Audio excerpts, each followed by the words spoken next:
আজ 7 এপ্রিল 2025 সোমবার। আজকে যে কর্মসূচিটা দেওয়া হয়েছে এটা আরও অনেক আগে দেওয়া উচিত ছিল, কারণ প্যালেস্টাইন তো প্রায় শেষ। ওখানে এমন কোনো এরিয়া নাই, এমন কোনো গ্রাম নাই, এমন কোনো শহর নাই, এমন কোনো পরিবার নাই যেখানে সর্বনিম্ন একজন হলেও হত্যা হয়নি ইসরায়েলি সন্ত্রাসীদের হাতে। প্রায় শেষ।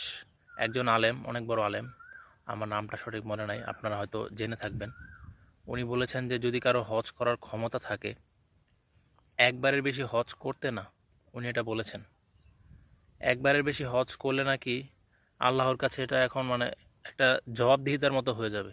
তখন আসলে জিনিসটা আমি বুঝতে পারি নাই, বাট এখন বুঝলাম যখন ডিটেলসে পুরোটা শুনলাম। সৌদি প্রশাসন সৌদি সরকার এই হজের টাকা দিয়ে ইয়েমেনের উপর, দরিদ্র মানুষদের উপর, দরিদ্র শিশুদের উপর নির্বিচারে অত্যাচার করেছে।